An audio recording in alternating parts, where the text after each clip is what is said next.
시청자 여러분 안녕하십니까? 경제 인사이더들의 신박한 통찰과 함께하는 경제 인사이트 정석진입니다. 먼저 오늘 하루를 뜨겁게 달궜던 경제 뉴스 투데이 핫경제부터 살펴보겠습니다. 온누리 상품권의 전통시장 사용처가 늘고 전통시장 신용카드 사용분에 대한 소득 공제율도 높아질 전망입니다.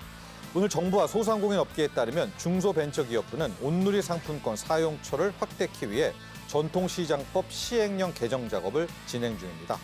또한 전통시장 신용카드 사용분에 대한 소득 공제율을 현행 40%에서 80%까지 높이는 조세 특례 제한법 개정도 추진합니다. 오늘 국제반도체 장비재료협회는 2025년 세계 반도체 산업의 생산 능력이 올해 대비 7% 늘어난 월 3,370만 장이 될 것이라고 전망했습니다. 내년에도 성장세가 이어질 것으로 내려봤는데요. 특히 인공지능 칩 수요에 대응해 5나노미터 이하 첨단 반도체 생산 능력은 올해와 내년에 각각 13%, 17% 늘어날 것으로 전망했습니다. 기획재정부와 반려동물 산업 육성 협의회가 다음 달 3일 간담회를 갖습니다. 이번 간담회는 반려동물 산업 육성의 연장선상에서 정부가 현장 업계 의견을 경청하기 위한 자리로 정부는 반려동물 산업 국내 시장 규모를 오는 2027년까지 15조 원으로 확대하고 기업 가치 1,000억이 넘는 기업 27곳을 늘리겠다는 계획입니다. 공정거래위원회는 오늘 공정거래위원회 회의 운영 및 사건 절차 등에 관한 규칙 개정안을 마련해서 다음 달 15일까지 행정 예고한다고 밝혔습니다. 개정안은 예상 과징 금액이 1억 원 이하인 경우 약식 의결을 청구할 수 있도록 한 현재 규정을 개편해서 3억 원 이하까지 적용할 수 있도록 했습니다. 또한 기업 결합 사건 중 거래 금액이 6천억 원 미만인 경우엔 소회의에서 다룰 수 있게 됩니다. 지금까지 투데이 핫경제였습니다. 지난 19일이었죠. 윤석열 대통령은 인구, 국가, 비상사태를 선언하고 저출생 문제를 극복하는 그날까지 범국가적인 총력 대응 체계를 가동할 것이라고 밝히면서 저출생, 추세 반전을 위한 대책을 내놨습니다. 이번 대책을 보면요. 저출산 원인인 일가정 양립과 양육, 주거 등 3개 핵심 분야 지원에 초점을 맞추고 있고요. 부총리급 인구 전략기획부를 신설해 인구에 대한 중장기 국가발전 전략을 수립하게 된다는 내용이 담겨 있었습니다. 자, 오늘 경제 인사이트에서는 이번에 발표된 저출생 대책의 주요 내용과 함께 앞으로 진짜로 이 저출생 문제를 극복하기 위해선 어떤 해법들, 준비 과정이 필요한지 자세하게 이야기 나눠보도록 하겠습니다. 본격적으로 오늘 할 이슈 이야기 나눠보기 전에 먼저 자세한 내용 화면으로 만나보시죠.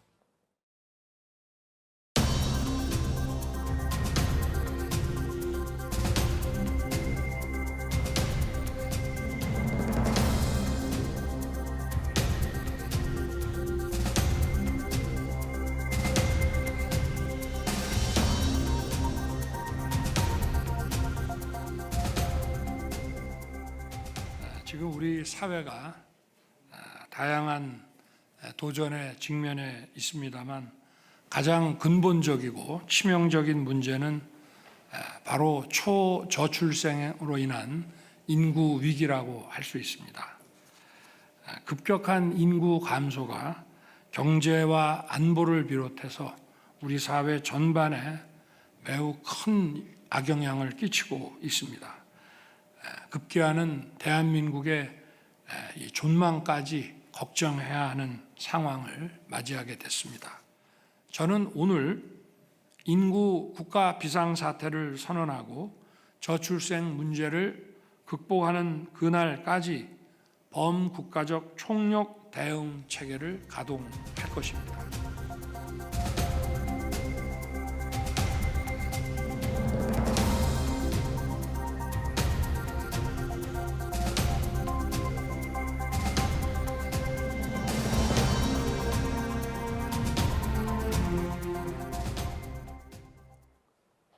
오늘의 경제 인사이트 두 분의 전문가와 함께합니다. 김영미 동서대 사회복지학과 교수, 안태현 서강대 경제학과 교수 모셨습니다. 안녕하십니까?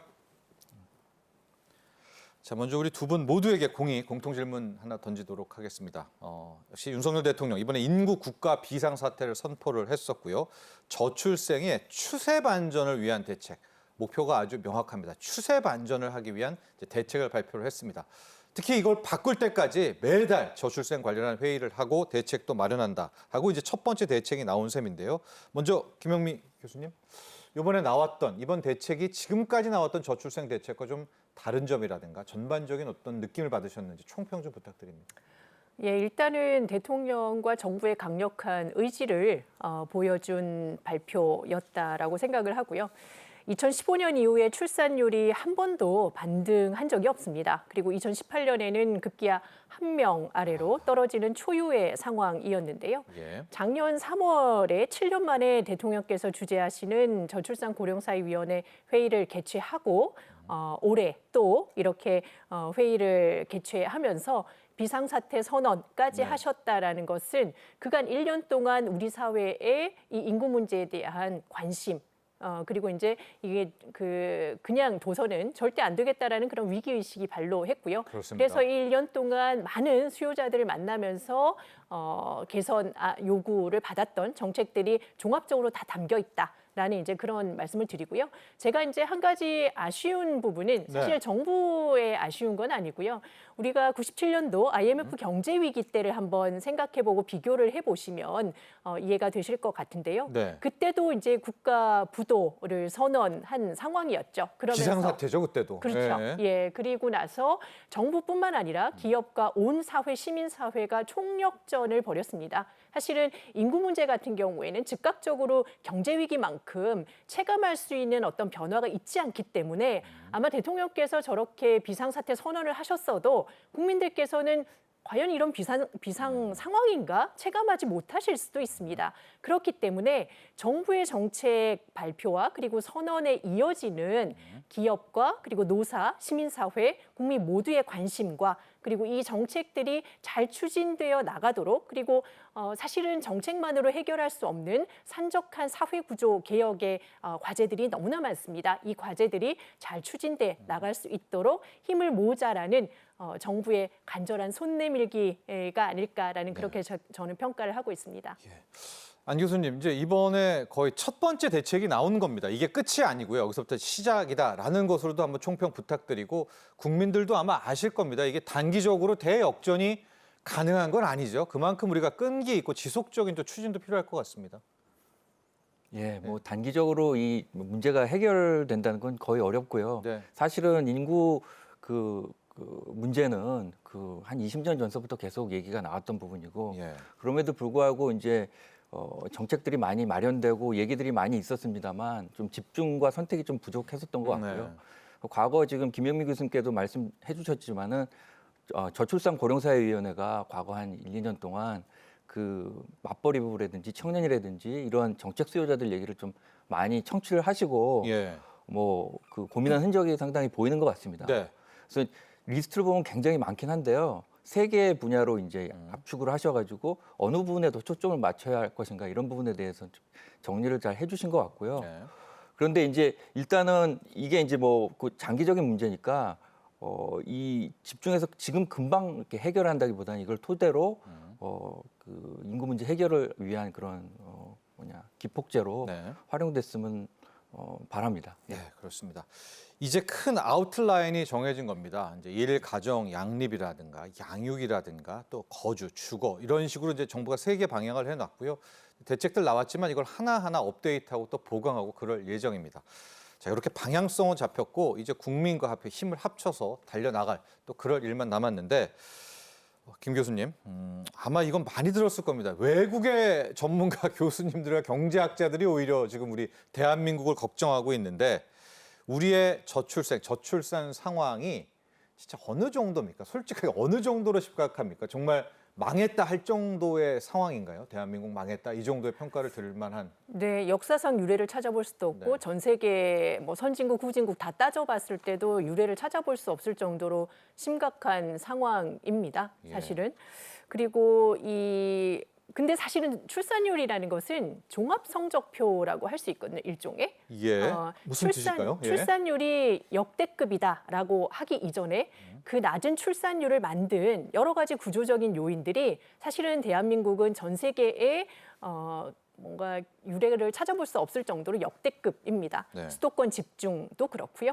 그리고 우리가 이제 경제적으로 선진국 반열에 오르긴 했지만 여전히 모성, 아이를 갖는 여성들의 그 노동시장에서 받는 페널티들, 모성 페널티가 여전히 광고하고요. 네. 그리고 그것도 역대급인가요? 모성 페널티도? 네, 예. 임금 격차라든지 이런 부분들이 상당히 높습니다. 그리고 청년들의 실업률이라든지 고용 불안정성 역시도 상당히 높기 때문에 뭐 여러 가지 집값도 그렇고요. 뭐 한 20년 전부터 꾸준히 우리가 출산율이 떨어져 오긴 했지만 특히 2015년 이후에 출산율이 급락하게 되는데요.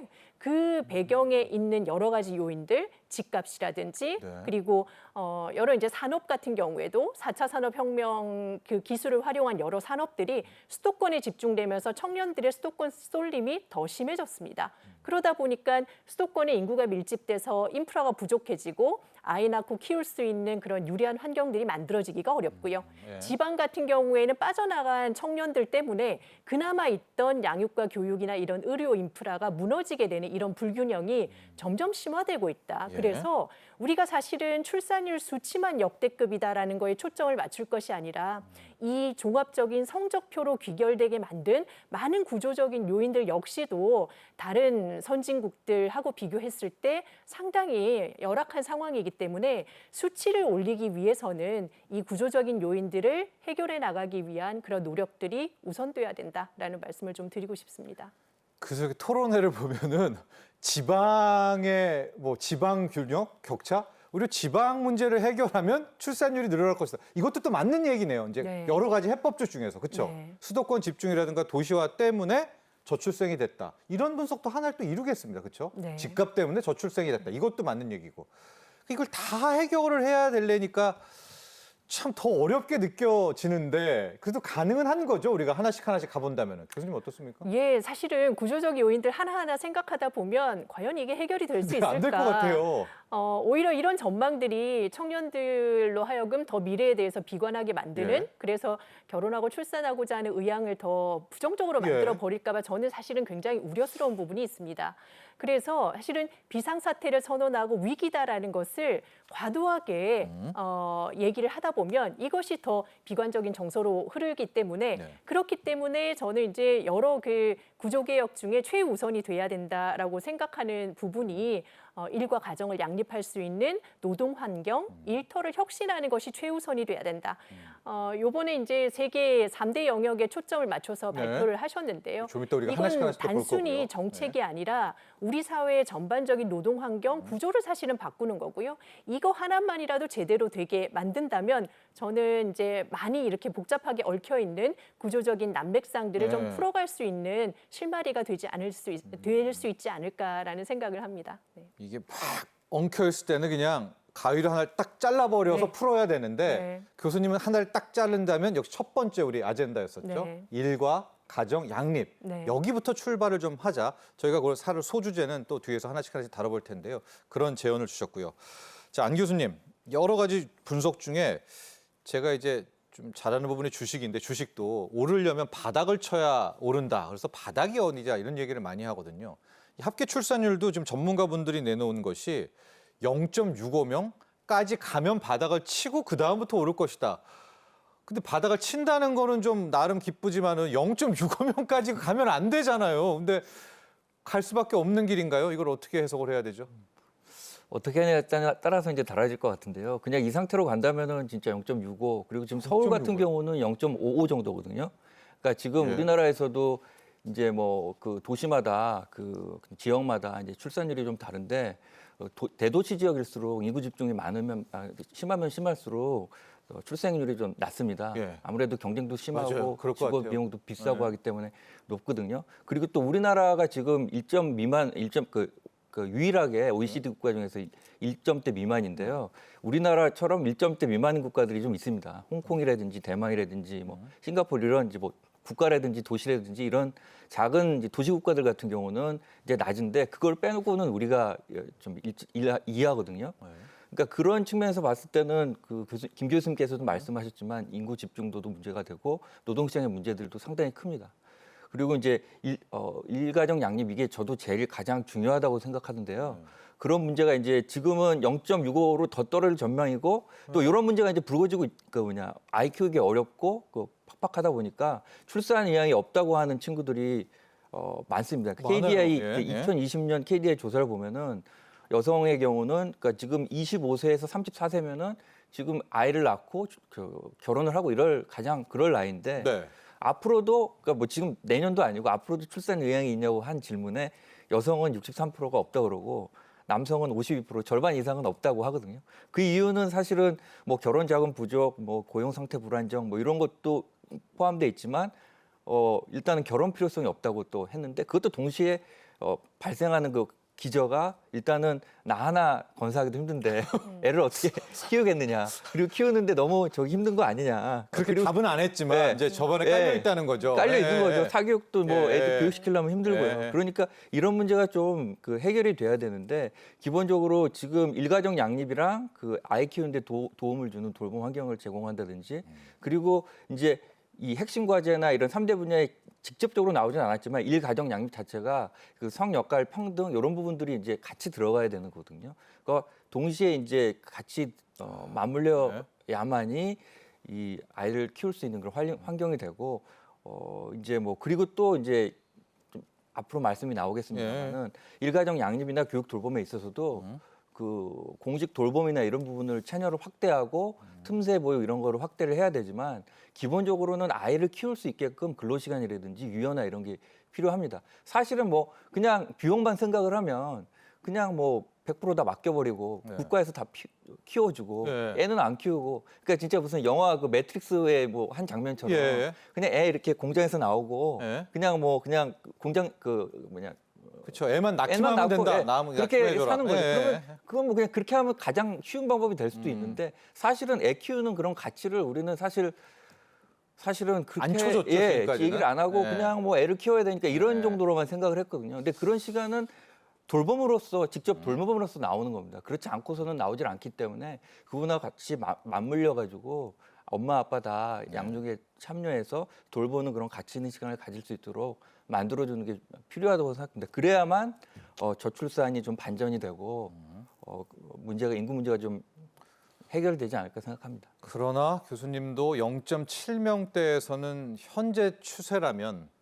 더 빠질 수는 있을 거기에 대한 대비는 해야 된다는 거죠. 한 0.68명 지금 나오는 그럴 가능성이 있죠. 지금 0.6자를 금년에도 그렇게 긍정적인 점만 아니니까 아니니까요. 이미요. 예, 예, 그렇습니다. 자, 여러분도 많이 들어보셨겠지만 이런 상황 0.7명 합계 출산율 0.6명대가 되면은요. 2040년부터는 우리 대한민국이 뭘 해도 상설적 마이너스 성장이 나올 수밖에 없습니다. 수요가 안 붙어주니까 어떻게 경제가 돌아가겠습니다. 뭘 획기적인 개발을 해도 무조건 경제 성장률이 마이너스가 나온다는 참 무서운 말입니다. 2060년에 마이너스 성장에 대한 진입, 역성장을 상설적 마이너스입니다. 이건 진짜 무서운 이야기. 뭐 비단 경제만 아니겠습니까? 사회 전반에 무너지는 이제 그런 소리가 들릴 텐데 다시 원점으로 가서요, 김 교수님. 지금 우리가 수년간 수백조를 쏟아 부었잖아요. 저출생 관련해서. 왜 성공하지 못했나? 여기서부터 찾아가야 뭘 바꾸던 성공을 할 것 같은데 교수님이 보시기에 지금까지 수백조로도 되돌리기는 멈추기는커녕 또 악화시키는 뭐가 문제였을까요? 문제가 한두 개였냐마는요. 어떤 점들 좀 우리가 들어볼 수 있을까요? 예, 제가 작년 1년 동안 가장 많이 들은 질문이 아마 그 질문이었을 것 같은데요. 사실 380조, 280조 여러 가지로 얘기를 하고 있긴 하지만요. 아까 말씀드렸던 것처럼 저출산 문제는 종합성적표이거든요. 네네네네. 그 앞단에 있는 여러 가지 문제를 해결하기에 사실 그거는 예산 사업으로 되는 문제도 있고 아닌 문제도 있고요.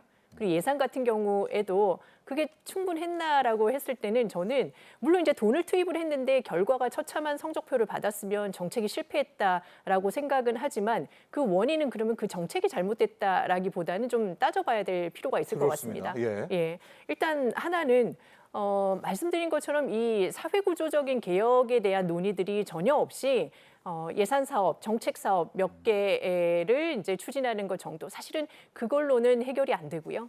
그리고 초반에 사실은 먼저 예산을 충분히 필요할 때 초반에 투입을 했더라면 이 구조적인 문제가 심화되기 이전에 어느 정도 좀 효과가 있을 수 있었겠지만 초반에는 사실은 별로 관심이 없었습니다. 2005년도에 저출산 고령사회 기본법이 만들어지고 그리고 위원회가 설치가 됐지만 대통령이 위원장인 위원회이긴 하지만 이 위원회는 사실은 자문 역할을 하는 위원회고 인구정책의 컨트롤 타워라고 하지만 예산에 대한 권한이라든지 어떤 정책을 평가해서 거기에 대해서 의견을 제출하는 권한이라든지 이런 실질적인 권한들이 거의 없었다라고 할 수도 있고요. 정권별로 본다면 사실 인구정책은 바로바로 임기 내에 성과가 나지 않습니다. 그렇기 때문에 사실 그 뒤로 미룰 수밖에 없는 네, 그렇죠. 그런 예. 과제이고요. 예. 그런 면에서 사실 임기 내에 어떤 성과가 나지 않고 오히려 이런 구조적인 개혁들을 추진하다 보면 비판이라든지 어떤 뭐 비난, 갈등의 소지가 충분히 있음에도 불구하고 대통령께서 의지를 가지고 노동개혁이나 그다음에 유보통합이나 이런 늘봄학교 같은 이런 굵직한 구조개혁 과제들을 추진해 나가신다라는 것만으로도 저는 좀 의미가 있다라는 생각이 들고요. 네. 그리고 예산과 관련해서도 초반에는 사실 얼마 쓰지도 않았고요. 뒤로 갈수록 주거나 그렇다고 청년 그러더라고요. 일자리로 예. 40조, 50조 이렇게 네. 늘려갔지만 그건 예산 사업으로 해결할 수 없는 문제입니다. 그래서 작년 1년 동안 그동안 위원회 안에서 이제 저출산 예산이라고 하면서 썼던 예산들을 철저하게 평가해서 어떤 부분이 잘못됐는지 그리고 어떤 부분에 선택과 집중을 해야 되는지를 정리를 했고요. 예. 그래서 이제 3대 핵심 과제가 사실 나왔던 거고 이거에 기반해서 그동안 해봤는데 백약이 무효하다라는 것이 아니라 우리는 사실은 효과성에 기반한 근거를 가진 어떤 정책 추진을 백약을 써보지도 못했기 때문에 이제는 제대로 백약을 추진하는데 기재부 같은 경우에도 과감하게 재원 투자를 할 필요가 있다. 우리가 이 처참한 인구 성적표에도 불구하고 OECD 국가들 중에서 GDP 대비 아동과 가족에게 지출하는 예산 비중이 최하위권입니다. 네. 그러면서 충분히 썼다라고 얘기를 할 수는 없다. 그래서 필요한 정책 사업들은 이번에 발표한 대책들이 과감하게 속도감 있게 추진되고 예산이 실릴 수 있도록 전 부처가 협력을 해야 되는 거고요. 재정 상황이 어렵다고 하더라도 다른 예산을 조정을 하더라도 그런 이제 추진을 해 나가야 되고요. 그리고 국회라든지 기업 여러 이제 그 책임 있는 사회 주체들과 함께 사회 구조 개혁들을 추진해 나간다면 저는 당장 출산율 반등이 어렵더라도 최소한 우리 사회가 좋은 사회 그리고 아이 키우기 좋은 사회로 나갈 수는 있지 않을까라는 생각을 하고 있습니다. 이건 뭐 두 분 모두에게 물어보는데 우리가 지금 20년 가까이 해왔잖아요. 그런데 앞서 잠깐 우리가 표를 봤지만 크게 좀 뭉뚱그려서 저출생 예산이 있고 직접적 저출생 예산이 좀 나뉘잖아요. 왜 그때 직접적 저출생 예산으로 안 가고 저 뭉텅거리는 예산으로 저걸 허용했을까요? 좀 그런 좀 안타까움도 좀 있거든요. 첫 때 이미 좀 이거는 뭉텅거리니까 더 돌려야 돼. 더 뭐 남성 육아휴직으로 돌려야 돼. 아니면 여성 뭐 임금을 더 많이 줘야 돼. 이거를 왜 그때는 몰랐을까요? 그때도 알았을 것 같은데 좀 정치권의 분위기였을까요? 그때 당시 어떤 점 때문에 그랬을까요? 어떤 거라고 생각하세요, 교수님은? 글쎄요. 아셨을 것 같은데 그때도 저렇게 하지 말고 또 타겟을 정확했어야 돼. 뭐 이런 느낌이죠. 뭐 타겟 그렇게 해야 된다는 사실은 뭐 일가정 양립이라든지 교육 돌봄 예, 수단을 해야 이제 된다는 건 알고 나왔습니다. 예. 있는데 그게 일단은 부처 간의 조율도 좀 쉽지도 않았을 것 같고요. 그리고 이제 그 말씀하셨지만 그 저출산 예산 범위라는 게 뭐 성인지 예산 같은 것처럼 범위가 상당히 넓어가지고 예, 무슨 그러니까. 교육부의 그 프라임 사업이라든지 뭐 이런 예. 이런 사업들이 다 뭐 다 뭉텅거려 있어요. 그런 식으로 돼 있기 때문에 예. 이게 뭐 수치적으로는 굉장히 많은 것처럼 보이지만 선택과 집중이 안 돼 있었는데 이번에 이제 1, 2년 정도 이제 활동을 하시면서 집중을 하신 것 같고요. 네. 이제 이거를 계기로 해서 좀 집중을 하고 이제 뭐 정부만 중요한 게 아니고 뭐 일터나 이런 또 사회 환경도 많이 변화해야 된다고 이제 생각을 합니다. 이번에 뽑은 예. 세 개의 키워드 방향성은 어떻게 보세요, 교수님?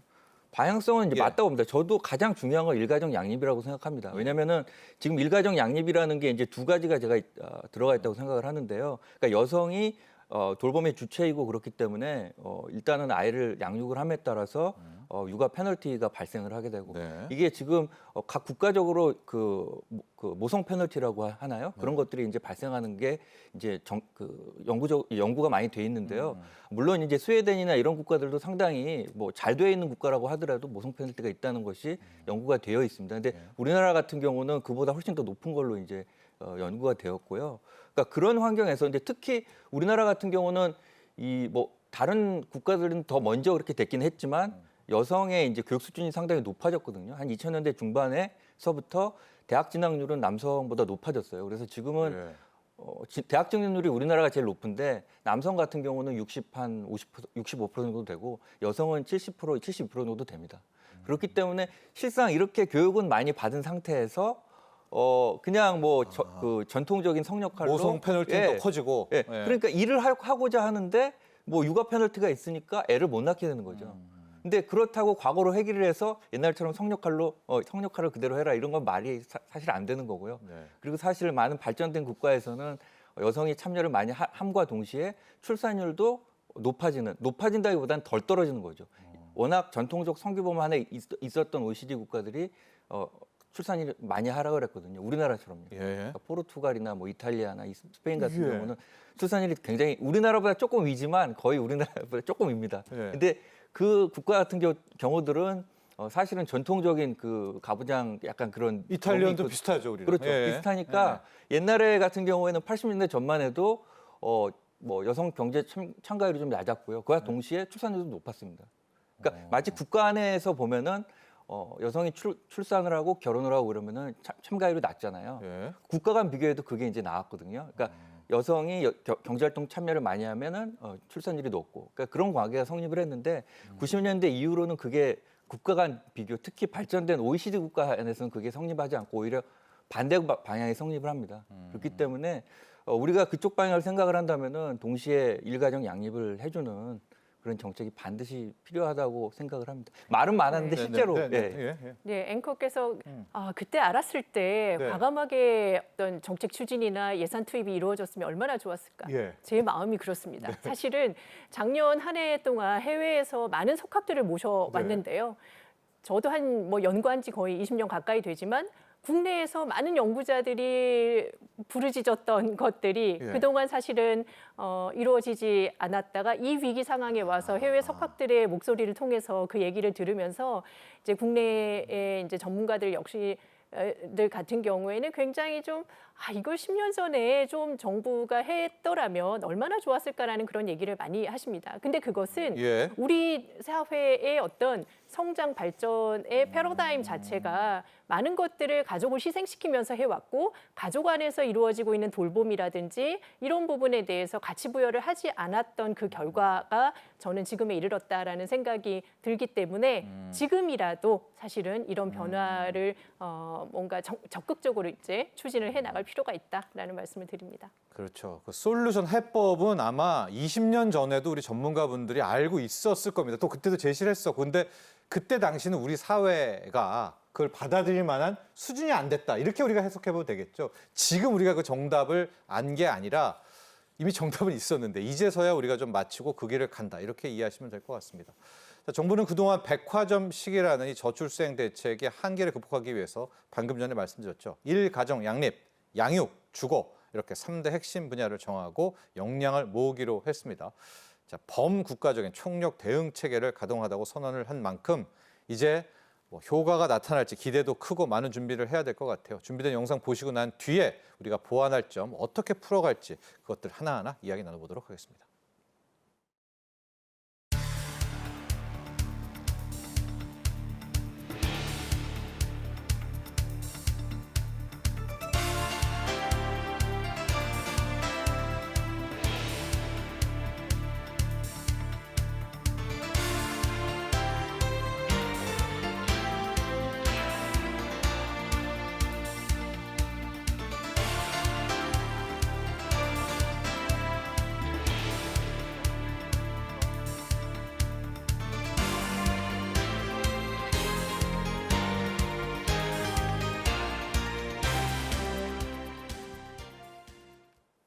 자, 본격적인 이제 실행 방안을 살펴보도록 하겠습니다. 김 교수님, 지금 대통령실 내 또 저출생 수석실 신설하고요, 인구전략기획부 또 신설을 하고 이들이 이제 컨트롤 타워가 돼야 되겠죠. 어떤 역할을 좀 해야 된다 이렇게 보십니까? 예, 그러니까 위원회 구조가 가지고 있던 구조적 한계를 부처 맞아요. 신설이라든지 그리고 대통령실의 수석실을 별도로 신설하는 거는 굉장히 의미가 있고 네. 뭐 계속 요구를 했던 건데 이제서라도 돼서 너무 다행이라는 생각이 들고요. 그런데 사실은 저출산, 고령화 그리고 인구 감소 뭐 이거는 연동되어 있고요. 이 세 가지를 같이 이제 그 타겟팅해서 해결을 해야 되는데. 사실 단기간에 유의미한 출생률 반등은 사실은 어렵습니다. 그렇기 때문에 포기하자가 아니라 더 긴 호흡을 가지고 지속적으로 이 정책들을 추진해 나가면서 네. 현재 결혼과 출산을 가로막고 있는 다양한 사회 구조적인 요인들을 제거해 나가는 것과 함께 동시에 고령화로 인한 부양 부담이 늘어나는 것은 피할 수가 없습니다. 네. 그렇지만 사실은 그렇죠. 이제 우리가 잘 생각을 네. 해봐야 되는 게요. 앞으로 이제 생산 인구가 감소한다, 총인구가 감소한다, 그래서 경제적인 활력이 떨어진다라고 하지만 예. 지금 딱 보면 일하고 싶지만 교육받은 여성들이 일하지 못하는 분들이 상당히 많고 그리고 이제 중고령자 그리고 이제 그 65세 이상 어르신들 같은 경우에도 지금은 사실 건강하고 또 교육 수준도 높은 맞아요. 이런 분들이 많아서 충분히 일할 수가 있습니다. 그렇기 때문에 사실 관점과 발상을 좀 바꾼 그래서 오랫동안 건강하게 일할 수 있는 환경을 만들므로 인해서 고령자가 부담이 아니라 부양 부담이 아니라 함께 이제 우리 사회에 참여할 수 있는 한 주체로 살아갈 수 있도록 시스템을 바꾸는 것 그리고 앞으로 이제 출생아 수가 한 20년 동안 쭉 줄었기 때문에요. 기존의 그 70년대, 1970년대 100만 명이 태어나던 시대와 그리고 작년에 이제 20만 명대, 네. 23만 명이 됐는데요.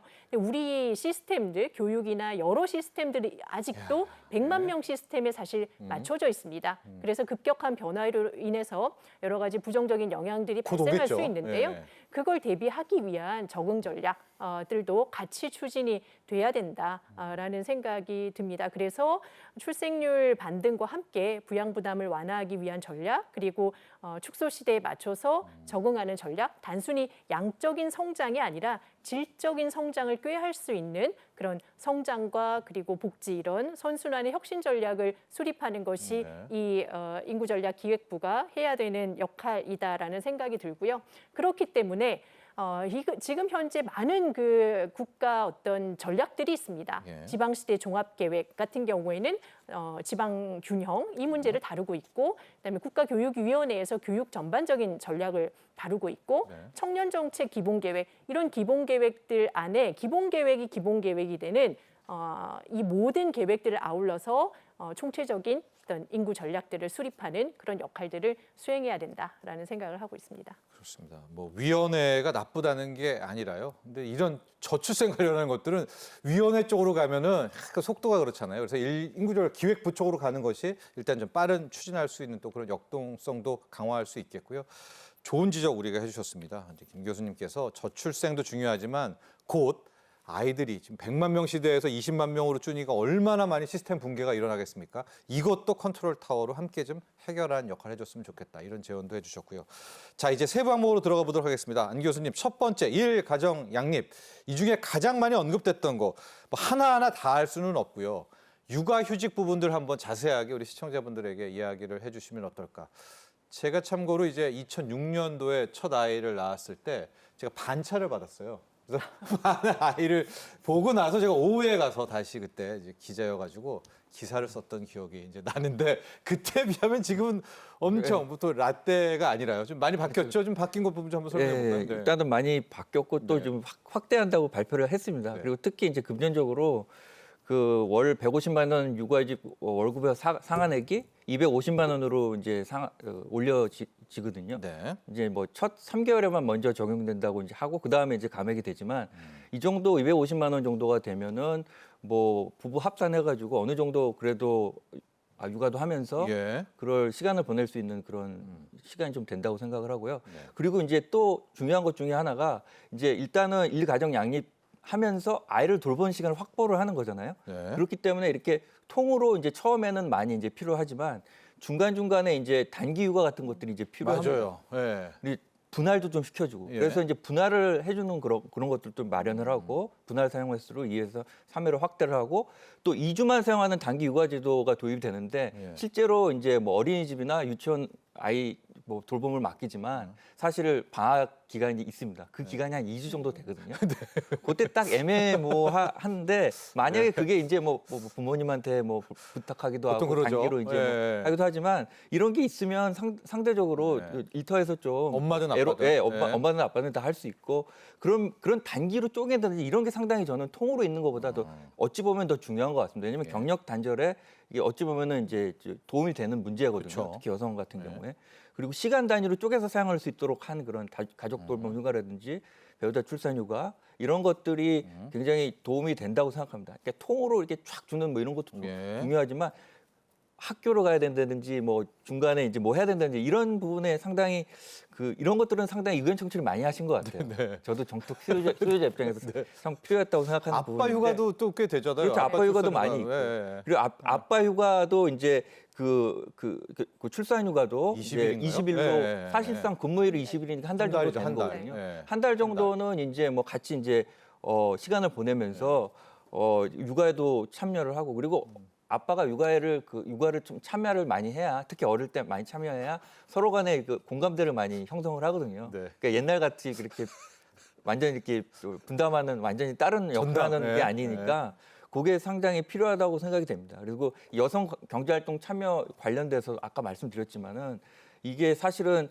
전통적인 성역할 규범으로 이렇게 그냥 계속 가지고 있는 상태에서 그리고 그와 동시에 사회 경제활동 참여에 대해서는 규범들이 많이 변했어요. 그러니까 교육도 많이 받고 여성 경제활동 참여 물론 이제 다른 OECD 국가들보다 상대적으로 좀 낮긴 합니다만 네. 한 60% 정도 60%대 정도이기 때문에 다른 이제 서구 선진국들보다는 좀 낮지만은 그래도 많이 올라왔는데 그래서 이래야 된다는 그런 의식들은 많이 있고 그렇죠? 네. 그런데 돌봄이나 가정 내 역할 부분에서는 뭐 규범이 별로 변하지 않았던 것 같거든요. 네. 그래서 남성의 참여가 상대적으로는 적었는데 그에 따라 사실은 부부간에 이제 결혼을 했더라도 이제 뭐 아이를 낳는 결정을 하는데 아이 낳는 부분에 대해서도 불일치가 많이 있습니다. 이것도 연구도 사실 우리나라뿐만이 아니고 국가 간 비교를 했을 때 남성이 가사 참여가 좀 많은 그런 국가들이 상대적으로 출산율이 출산율이 높습니다. 높습니까? 그게 상대적으로 작년에 공교롭게도 그래도 클라우디아 고딘이라고 노벨 경제학상 타신 경제학자분이 계신데 그분이 이제 최근에 이제 렉처해서 예. 발표하신 자료에 따르면은 여성과 남성의 가사 보육 참여 차이가 좁으면 좁을수록 아이가 출산율이 높다는 높다. 그런 네. 결과들이 있습니다. 그래서 이런 부분은 많이 조금 서포트해주는 예. 그런 부분인 것 같고요. 알겠습니다. 예, 예. 좀 난임도 있고 되게 사안이 많은데 일단 일가정 양립에서 핵심은 육아 휴직 부분들 여기서만 저희가 집중적으로 한번 봤고요. 제가 다음 기회에 또 하나씩 보도록 하고 두 번째 섹터가 양육이었는데요. 돌봄 이제 현 정부에서는 늘봄까지 나오고 있고 양육 쪽 무상 교육 보육 이런 부분 아니겠습니까? 이쪽에서도 이건 좀 많이 추진해왔던 부분이기도 하고 여기서는 어떤 것들을 키포인트로 잡으면 될까요? 예, 그러니까 많은 분들이 보시기에 그전하고 뭐가 다른가 이런 생각을 하실 양육에서. 수도 예, 있으실 예. 것 같아요. 그렇지만 방금 전에 교수님께서 말씀해 주신 것처럼 이번에 발표한 정책들 같은 경우에는 정말 실수요자가 원한다라고 직접적으로 목소리를 내왔던 부분들이 상당히 많이 반영이 되어 있습니다. 예. 그래서 이 보육 같은 경우에도 2013년에 우리가 무상 보육을 실시하기 시작을 했는데요. 그리고 한 10년 정도가 지났습니다.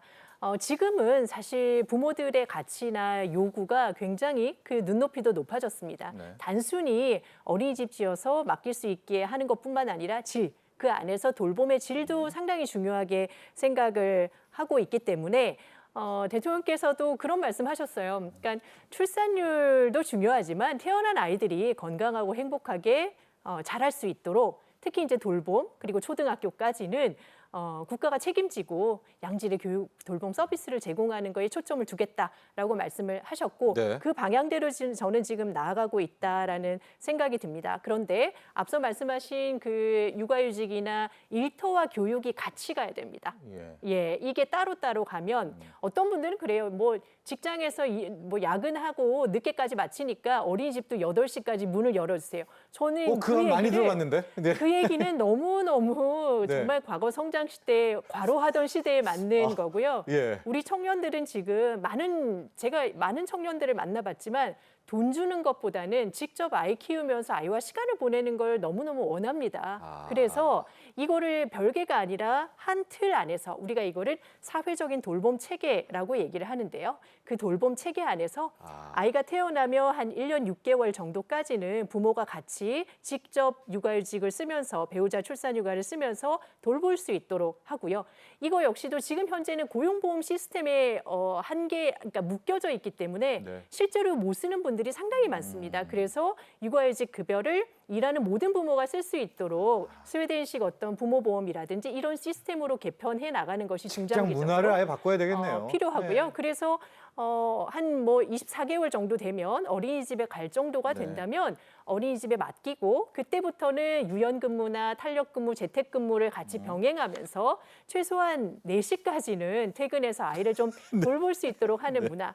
사실 우리가 선진국 사례들을 많이 얘기를 하는데요. 선진국 정책 하나만 가지고 와서 되는 문제가 아니라 그런 곳들은 보면 4시 이후에 중요한 회의 안 잡습니다. 아이가 있는 그런 이제 근로자들 같은 경우에 이런 문화들을 점점 만들어 나가면서 정부 정책과 함께 어떤 사회적인 돌봄 체계를 기업 그리고 여러 이제 주체들이 함께 만들어 나가는 노력들이 필요하다라는 생각이 듭니다. 진짜 그 안건이 있었던 것 같아요. 저도 기사를 썼던 것 같은데 야근을 해야 되니까 야근 시간에 맞춰서 어린이집 시간을 늘려놓고 그걸 지원금을 주자. 근데 우리 교수님 말씀은 아예 그 야근의 자체가 잘못됐다. 그런 거죠. 네. 직장 문화 자체 그걸 안 하고 양육을 패러다임을 바꾸는 이제 그런 자세가 필요하다는 거고요. 주거 가도록 하겠습니다. 안 교수님 이제 세 번째 항목이 주거였었는데 주거 부분에서는 역시 신생아 특례 대출이 핵심인 것 같죠? 예. 예. 시간 관계상 한번 핵심만 예. 한번 좀 얘기해 주시고. 신생아 특례 대출이 사실 거의 뭐 소득 기준이 없어진 거나 다름없습니다. 네. 소득 기준이 2.5억으로 됐으니까요. 뭐 3년간 모르겠지만 거의 뭐 특히 청년으로 따지면은 뭐 거의 뭐 해당 안 하는 분들이 거의 없을 정도니까요. 네. 그래서 그거는 한시적 폐지가 됐기 때문에 그 거의 그 실수요자들이 좀 많이 수도권에 좀 집중돼 있는 부분이긴 하겠습니다만 그런 부분일 것 같고 또 추가적으로는 뭐 일시적 2주택 1주택 간주 기간을 뭐 늘리고 5년에서 10년으로 늘리고 출산 가구에 대한 특별 공급 청약 기회를 한 번 더 부여하고 2번 받는 거죠. 특공을. 네. 그리고 수도권 중심으로 그린벨트 해제 등을 통해서 신규 택지를 확보를 해서 공공주택 공급을 좀 확대하고 뭐 이런 사실은 뭐 이런 일련의 정책들은 사실은 있었던 거지만 이걸 좀 더 확대한 그런 측면이 있고요. 근데 이제 약간 조금 좀 아쉬운 면은 그럴 수밖에 없습니다만은 상대적으로 지금이 고소득 상대적으로는 중산층 정도 되는 가구의 영향이 많이 있을 것 같고 그리고 사실 아까 그 수도권 밀집 얘기를 많이 들었습니다만은 맞아요. 수도권 서울 그 지역 위주거든요. 그래서 사실은 수도권 집중을 하게 되면은 장기적으로는 인구가 줄어드는 게 당연히 맞아요. 경쟁이 그 문제 심해지니까. 해결해야 되는데. 그리고 이게 대출을 많이 해주면 어떻게 보면 중장기적으로는 오히려 주택 가격이 올라갈 수가 있잖아요. 그런 문제가 있기 알겠습니다. 때문에 사실은 이런 거는 단기적으로 근데 안 할 수는 없습니다. 네. 왜냐하면은 지금 당장 필요하고 지금 주거를 마련해야 된다는 그런 요구가 있기 때문에 이것도 마찬가지로 그 청취를 하셔가지고 알겠습니다. 이런 결론을 내신 것 같은데 네. 그런 부분은 조금 좀 생각을 해봐야 되는 것 같습니다. 그리고 사실은 조금만 더 말씀드리면은 서울 수도권 지역이 이제 사실은 아까 그 합계 출산율도 가장 낮다고 했는데 보면은 지금 30세에서 34대 지금 인구 집단의 경우 20년 전에 있었던 인구 분포라고 비교를 해보면은 지역에 있는 분들이 상당히 많이 올라왔어요. 특히 전남, 전북 같은 경우에는 37%, 35% 10명에 한 서너 명 정도는 서울로 많이 올라왔기 때문에 서울로 집중돼 있는데 그 남아 있는 그 청년들 같은 경우는 상대적으로는 물론 낮습니다만 출산율이 높거든요. 그렇기 때문에 집중이 되면은 또 장기적으로는 인구가 줄기 때문에 그런 부분은 나중에 이제 좀 중장기적으로 좀 같이 봐야 되지 않을까 생각하고 있습니다. 저희가 매달 저출생 관련한 회의가 있지 않습니까? 이 주거 부분 쪽을 방금 우리 안 교수님이 이야기한 부분 참조해야 될 필요가 있을 것 같아요. 왜냐하면 우리가 지방 발전, 지방 균등화 요게 되는 것이 오히려 출산율을 높인다는 건데 이 신생아 특례 대출이 어떻게 보면 수도권 밀집을 또 우회적으로 일으키는 그런 부분이 있습니다. 아마 정책 담당자분들도 그 점은 꼭 참조하셨으면 좋겠다라는 이야기 드리고요. 자, 이제 마무리해야 될 시간이 됐어요. 두 분 전문가분께 마무리 총평 좀 부탁드리면서 이런 거는 하나 좀 물어보고 싶습니다. 충격요법이 필요하다라고 주장하시는 분도 계시거든요. 이런 거 말고 진짜 판을 완전히 바꿔야 되는 그걸 갖고 와야 된다는 의견이 어떻게 생각하시는지와 함께 마무리 발언도 함께 좀 해주시죠. 네. 네, 김부터. 예, 아마 그 충격요법이 필요하다라는 말씀은 청년 세대는 아니실 것 같고요. 그 말씀을 하신 분이. 예, 사실 지금 청년들이 결혼과 출산에 대해서 좀 부정적으로 생각하는 이유는 그거 자체가 싫다라기보다는요. 미래를 좀 안정적으로 설계할 수 있는 그런 안정적인 환경이 뒷받침되지 않기 때문인 것 같습니다. 네. 그래서 지금 저는 우리 청년에게 필요한 것은 충격요법보다는 청년들의 삶을 좀 더 안정적으로 만들어주는 것, 그리고 이 안정적으로 만들어주기 위해서 우리 사회 시스템을 굉장히 경직적이거든요. 일터도 경직적이고, 그리고 우리가 어떤 가족의 역할에 대해서, 그리고 전통적인 어떤 가치에 대해서 생각하는 이런 사고 자체도 경직적이기 때문에 네. 이 경직적인 것들을 변화하는 어떤 시대라든지, 그리고 변화하는 청년들의 가치에 맞게 유연하게 바꿔나가기 위한, 그럴 때 내려놓을 수 있는 기득권이 있다라면 과감히 내려놓을 수 있는 기성세대의 책임 있는 태도, 이게 지금 저는 필요하지 않을까라는 생각을 합니다. 맞습니다. 아이 나면은 뭐 2억씩 줘라 뭐 이런 것들이 충격요법 나오는데 전문가 우리 선생님들이 이야기합니다. 그걸로도 안 된다. 우리 마지막 또 마무리법을 해주시죠. 네. 그런 충격요법을 하나 그냥 제 그냥 머릿속에 있는 걸 그냥 말씀드리면 뱉어내는 거죠. 예. 뱉어내는 건데 예. 뭐 1억 한꺼번에 주는 것보다는 그 1억을 나눠서 네, 주는 게 나을 것 같아요. 아동수당 같은 경우를 좀 이제 증액을 해서 실질적으로 아이를 키우게 되면 얘로 인해서 이제 뭐 소득도 없고 뭐 얘를 충분히 키울 만한 좀 소득이 좀 보장이 된다는 뭐 그런 부분까지 좀 증액이 됐으면 좋겠어요. 17세까지 연장을 해가지고 네. 그 지방 교육 재정 부분 같은 거를 좀 활용을 해가지고 하는 방법도 있지 않을까 생각이 되고요. 그리고 이제 말씀을 아까도 이제 중간중간 말씀드리고 김영희 교수님도 말씀드렸지만은 그 아이하고 같이 하는 시간이 상당히 중요합니다. 근데 이 청년들은 지금 사실 뭐 TV에서도 나오고 저출생 얘기 나오고 뭐 금쪽 이런 얘기 나오면서 네. 키우는 거에 대한 부담만 사실은 알고 있거든요. 예. 그러니까 뭐 부담되는데 뭐 비용도 들고 뭐하러 애 낳느냐 이게 되거든요. 사실은 이거를 알게끔 해주는 것이 기성세대의 이제 사실은 책임이고요. 예. 그러기 위해서는 그 환경을 좀 만들어줘야 됩니다. 사실은 이거 다 아웃소싱 해버린다면은 사실 아까 그 앵커님께서 말씀드렸지만 9시, 10시까지 맡겨버리고 다 키워줘 버리면 그 매트릭스처럼 예. 그냥 키워버리고 뭐 난 낳기만 하면 되고. 비용 없는 건 아예 날 필요가 없는 겁니다. 아예. 키우는 거에 대한 가치, 그리고 아이에 대한 가치, 그리고 예. 가정에 대한 가치를 알아야만 되기 때문에요. 그거를 맞습니다. 사실 환경적인 그 뒷받침을 해주는 것이 이제 중요한 감사합니다. 네. 네, 좋은 말씀 그렇습니다. 들었고요. 이 저출생 회의가 매달 한 번씩 열리지 않습니까? 저희가 우리 또 두 분 전문가와 함께 업그레이드된 부분들 하나씩 또 보완해서 여러분께 전해드리도록 하겠습니다. 오늘 함께해 주신 두 분의 전문가 여기서 보내드리도록 하겠습니다. 오늘 감사합니다. 네, 경제인사이트 오늘 준비한 소식은 여기까지입니다. 지난 18일 대한의사협회가 집단 휴진을 강행하면서 의료 개혁을 둘러싼 의료계와 정부 갈등, 또 여기 국민까지 있죠. 최고조로 치닫고 있습니다. 앞서 정부가 이달 전공의에 대한 유화책을 발표하면서 상황 점검으로 정한 시한이 오는 6월 말 다가오고 있습니다. 자, 다음 이 시간 경제인사이트에서는 현재 의료대란 어떤 상황인가 한번 상황 설명 또 집중 분석해 보도록 하고요. 의료계와 정부의 갈등을 풀기 위한 해법은 무엇인지 자세하게 이야기 나눠보겠습니다. 오늘도 함께해 주신 시청자 여러분 감사합니다.